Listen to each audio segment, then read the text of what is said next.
Hello, c'est Anestelle du blog Plaisir d'apprendre. Hier soir, j'ai reçu un mail assez particulier d'une d'entre vous qui s'appelle Stéphanie. Merci Stéphanie de m'avoir écrit ce mail. Alors il y a certaines choses auxquelles je te répondrai personnellement, mais il y a une chose entre autres qui est ressortie à la fin de ton mail qui m'a vraiment interpellée parce que c'est pas la première fois qu'on me le dit, c'est pas la première fois que ça laisse ce sentiment et du coup je voulais revenir dessus. Donc j'ai pris un petit bout du mail que je cite. Quand je vous vois, à la fois je vous admire, même si je suppose qu'il y a aussi des tares et des échecs qu'on ne filme pas, c'est sûr. Et en même temps, il y a une part de découragement, entre guillemets, comment elle arrive à faire tout cela. Donc, par tout cela, Stéphanie entend, elle a noté vidéo, podcast, box, blog, activité avec Janae, cuisine, ménage, projet minimaliste, réponse personnalisée au mail. Quelle énergie, quelle organisation, vous dormez combien d'heures? Je m'étais dit que je pourrais faire la vidéo parce qu'il y avait moins de bruit à côté, mais en fait, je suis pas sûre. Donc déjà, pour répondre à la question, vous dormez combien d'heures? Beaucoup, entre 9 et 10 heures par nuit. Donc c'est pas ça qui explique tout le reste. Je sais qu'on a tous reçu le même nombre de secondes dans notre banque du temps quotidienne, et j'aime énormément cette image, mais il semble que tout le monde n'ait pas votre talent pour le faire fructifier. Donc déjà Stéphanie, merci beaucoup. Et puis je vais répondre à tout ça dans cette vidéo. Alors le plus simple, c'est que je vais vous partager, je vais vous détailler 7 points. En tout cas je les ai notés parce que j'ai essayé de réfléchir à cette question pour pouvoir essayer d'apporter un maximum d'éléments de réponse qui peuvent expliquer pourquoi je parais, pourquoi on dirait que je peux faire plein de choses plus que la majorité des autres, etc. Et pour vous donner un petit peu une conscience de la réalité, de ce que ça implique. Et donc c'est pas 7 points, c'est 8 points. Comment je fais pour faire tout ça? Alors le premier point, déjà, c'est que je fais pas tout en même temps. Stéphanie, quand tu m'écris ton mail, tu me dis les vidéos, les podcasts, les box, le blog, les activités avec Jana, etc. Déjà, il faut que tu saches, pour un exemple, comme quoi je ne fais pas tout en même temps, c'est que déjà, les box plaisir d'apprendre, elles sont terminées depuis déjà 8 mois, 9 mois. J'ai donné un énorme coup de rush, j'ai fait ça j'ai beaucoup travaillé sur les box pendant les 6 premiers mois, à raison d'une ou deux box par semaine, et puis à la fin ça traînait tellement en longueur, j'avais l'impression justement de n'avoir le temps de rien faire d'autre, ça occupait mes pensées, ça me bouffait de l'intérieur. Alors du coup j'ai décidé de carburer et de tout faire, de fournir, de donner toute l'énergie que j'avais pour les faire. Donc les box, je les ai faites à un moment donné et pendant ce temps j'ai rien fait d'autre. Il n'y a pas eu d'article sur le blog, il n'y a pas eu de vidéo, il n'y a rien eu pendant cette période. Et une fois que j'ai terminé ça, j'ai pu passer à autre chose. Donc il faut vraiment prendre conscience qu'aujourd'hui, vous voyez la mise en place de plein de choses, mais ça s'est fait étape par étape. Je reviendrai sur ce point après. Mais donc la première chose qui est importante, c'est vraiment de noter que je ne fais pas tout en même temps, je ne suis pas superwoman, et que du coup, deuxième point important, c'est que je fais des choix. Parce que j'ai pris conscience que mon temps est précieux, et c'est pour ça que j'ai beaucoup aimé, Stéphanie, comment tu dis, le même nombre de secondes dans notre banque du temps quotidien, c'est exactement ça. Vous allez voir, j'aborderai ça un peu plus demain, je vous en parle à la fin de la vidéo, mais j'ai parlé exactement de la même phrase, j'ai dit on a un compte en banque horaire. C'est vraiment ça, on a un compte horaire, pardon. Comme on a un compte en banque, on a un compte horaire. Et on a tous le même nombre de secondes, le même nombre de minutes, le même nombre d'heures par jour. Après, c'est chacun qui fait selon ses choix et ce qu'il veut faire de ce temps-là. Donc, je sais que beaucoup de personnes vont dire oui, mais j'ai pas le choix, je suis obligée de faire ceci, je suis obligée de faire cela, mais il y a quand même plein de choses sur lesquelles on a le choix. Et donc, moi, je fais pas mal de choix qui me permettent d'aller dans l'utilisation de mon temps de façon précieuse et de faire en sorte que mon temps me serve, pas que à la fin de la journée. Je déteste cette sensation quand j'arrive à la fin de la journée de me dire j'ai fait quoi aujourd'hui? Ah pas grand chose. Alors ça veut pas dire que quand je me repose c'est pas grand chose, parce que quand on choisit de se reposer c'est quelque chose de conscient, quand on choisit de faire une activité de détente, etc. Mais parfois la journée passe et on n'a rien fait, de gratifiant, on n'a rien fait qui nous aide à nous réaliser, on n'a rien fait pour les autres, on n'a rien fait d'intéressant. Et donc voilà, il faut vraiment prendre conscience de ça, que notre temps est précieux et que du coup, s'il est précieux, je dois faire des choix. Ça c'est le deuxième point. Le troisième point, je connais mes limites, je connais mes besoins et je m'écoute. Ça, j'ai appris à le faire. Avant, je travaillais énormément, je tirais tout le temps sur la corde, j'étais tout le temps fatiguée, donc tout le temps énervée et tout le temps malade. Et c'est quelque chose que je veux plus, j'ai choisi de plus vivre comme ça.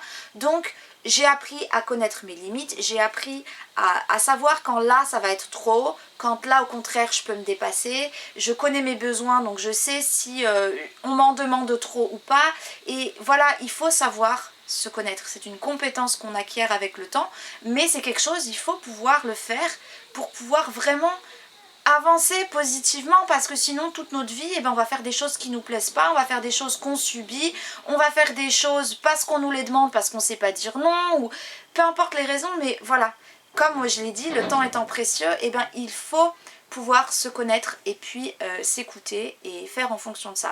Un quatrième élément que j'ai envie de vous décrire, c'est le fait que j'ai tout simplifié. Je sais où je vais, j'ai tout simplifié, qu'il s'agisse de ma manière de cuisiner, qu'il s'agisse de ma manière de faire le ménage, d'organiser les choses à l'intérieur, de travailler, de prendre du temps avec Janae. J'ai créé des systèmes simples qui me permettent de savoir exactement où je vais et de gagner du temps et d'éviter en fait, d'éliminer les tâches superflues, les choses qui sont pas importantes, que des fois on se rajoute parce qu'on pense que ça a de l'importance, mais en fait ça n'en a pas du tout. Donc ça fait aussi partie des choix, mais Stéphanie, tu dis le mode de vie minimaliste, mais le mode de vie minimaliste c'est aussi pour simplifier tout ça, pour que dans le quotidien j'ai plus de temps, pas de temps que je dépense à m'occuper des tâches du quotidien, etc. et à prendre la moitié de ma journée pour faire des lessives, du ménage, etc. Mais que ça devienne quelque chose qui prenne peu de temps, qui soit bien fait, qui devienne des routines, ça aille tout seul, que ça roule tout seul, pour avoir beaucoup plus de temps pour faire autre chose. Le cinquième chose, c'est que je ne suis pas seule. J'ai la chance d'avoir un conjoint qui a pu, avec lequel on a pu construire quelque chose. Ça a pris des années, mais pour qu'on soit tous les deux à la maison. Donc du coup, c'est des sacrifices, mais ça a aussi énormément de points positifs. Donc j'ai de l'aide de la part de Steph. Enfin, il m'aide, oui et non, dans le sens où c'est tous les deux, on fait ensemble tous les deux. Mais donc il est à la maison, il est à la caravane, il vit avec moi. Il est là quasiment toute la journée, à part exception comme en ce moment où il est sur un chantier, mais il est là et donc il travaille avec moi sur le blog. Il y a beaucoup de choses que lui on le voit très peu, mais il fait beaucoup de choses en arrière-plan. C'est lui qui fait en sorte que les box elles aient des images, c'est lui qui s'occupait de tout l'aspect graphique et tout ça des box. C'est aussi lui qui s'occupe de tout l'aspect technique du blog pour l'entretenir, pour mettre en place les systèmes d'abonnement, les systèmes, voilà, tout ce que moi je maîtrise pas d'un point de vue technique. Donc on est deux à travailler. Et puis on est deux à la maison, donc du coup pour Janae, il est aussi là quand moi je travaille, il peut aussi s'occuper d'elle, il peut aussi la sortir, faire des activités avec elle, et même si l'aide ne venait pas de Steph, il y aurait aussi l'aide qui vient de certaines personnes qui acceptent de temps en temps de garder Janae, etc. Donc il faut savoir demander de l'aide et il faut savoir aussi accepter l'aide que certaines personnes nous proposent. Donc je ne suis pas toute seule à faire tout ça, sinon ce serait beaucoup trop lourd et je ferais moins pour pouvoir être sûre de faire bien ce que je fais. La sixième chose, c'est déjà, il faut accepter de ne pas être parfait et il faut accepter d'échouer. Et j'échoue souvent. Il faut savoir qu'il y a des fois, il y a des journées, la journée se termine, je n'ai pas pris un moment avec Janae.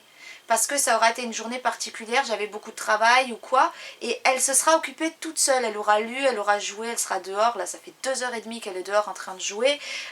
Pour le coup, c'est pas moi qui ai choisi, c'est elle, mais c'est pour dire que je suis pas parfaite et que voilà, je crie beaucoup, ça bien sûr on le voit pas dans les vidéos, mais moi je suis quelqu'un qui monte très vite en tension, qui suis très stressée, et c'est quelque chose sur lequel je dois énormément travailler. Il y a des périodes où je suis beaucoup plus paisible, où ça va bien, et puis il y a des périodes dès que je suis fatiguée, dès qu'il y a un truc qui me stresse, je vais crier.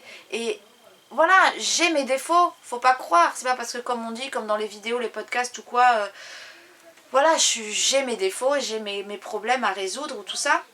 Il y a aussi des jours où j'ai la flemme de travailler et où concrètement j'avais prévu de faire des choses et je ne le fais pas. Et même si je suis contre la procrastination, mais il y a des fois vraiment c'est terrible et voilà, et ça m'arrive aussi. Donc voilà, l'idée c'est d'accepter l'idée de ne pas être parfait et de faire ce qu'on peut, de faire le mieux qu'on peut pour s'améliorer. La 7e chose importante, c'est que depuis que Janae est toute petite, on a à cœur de lui permettre de gagner en autonomie, peu importe son âge. Donc bien sûr, plus elle grandit, plus elle est autonome. Autonome, elle participe aux tâches ménagères, elle participe à la vie. Vous avez vu dans les vidéos, elle aide pour le bois, elle aide quand je fais les lessives, elle participe, et même si des fois elle n'a pas envie, je lui demande de le faire, parce que si on vit ensemble, et ben tout le monde pose sa pierre à l'édifice, et voilà. Donc il y a la participation aux tâches, mais il y a aussi le fait que elle est de plus en plus autonome dans sa manière de jouer seule, de faire des activités seule, parfois de travailler seule, où je suis là juste mais en retrait, et ça c'est quelque chose, l'autonomie, qui est super important. Donc oui, on est tout le temps avec elle, dans le sens où on est géographiquement tout le temps avec elle, mais on n'est pas non-stop avec elle pour faire des choses avec elle. Et donc ça c'est quelque chose, depuis qu'elle est toute petite, on a mis des choses en place, et force est de constater que ça fonctionne bien. Alors bien sûr, on n'a qu'une fille, mais n'empêche qu'elle arrive très très bien à s'occuper seule. Franchement, ça c'est un point très très important, le fait d'accompagner l'enfant pour qu'il gagne en autonomie. Et puis le 8e point, c'est que tout n'est pas venu d'un coup, tout ne s'est pas fait en un jour, il a fallu du temps, il a fallu tester des choses, parfois en mettre de côté qui ne fonctionnaient pas, parfois le temps de trouver certaines choses qui fonctionnent vraiment, et ça il faut accepter de tester, il faut accepter de fouiller, il faut accepter de... on est tous un laboratoire ambulant en fait, on est tous des testeurs, et voilà, ça s'est pas fait en un jour. Ça, je veux dire, Jana, elle va bientôt avoir 6 ans. Moi, je suis maman à la maison depuis qu'elle a 1 an. Donc ça fait 5 ans. En 5 ans, on en a fait des erreurs. En 5 ans, il y a eu des phases où vraiment c'était catastrophique. Mais c'est pas grave. Le plus important, c'est de rebondir. C'est de se dire, bon là, j'ai échoué. On rebondit, on essaye autre chose jusqu'à ce qu'on trouve une harmonie. Et même cette harmonie, elle va pas rester indéfiniment, parce que nos goûts, nos envies changent, les circonstances changent, les enfants grandissent, donc eux aussi leurs besoins changent. Et du coup, voilà, il faut sans cesse recréer cette harmonie, cet équilibre. Donc c'est beaucoup de choses, mais j'espère vraiment que ces éléments vous apportent des pistes. Et puis surtout, c'est vraiment assez intéressant, parce que je suis en train de finaliser un produit sur justement comment réussir à avoir du temps pour soi, comment mettre en place des choses qui font qu'on a du temps pour soi, pour travailler, pour s'occuper, pour réaliser des passions, pour aller voir des gens, pour se former, etc. Et en fait le produit est fini. Et j'attendais le bon moment pour le mettre en ligne, parce que ça fait 3 semaines qu'il est prêt. Et là, c'est rigolo, parce que j'ai filmé la vidéo de présentation hier. Et cette vidéo, vous allez la voir demain, parce que concrètement, elle sera mise en ligne demain.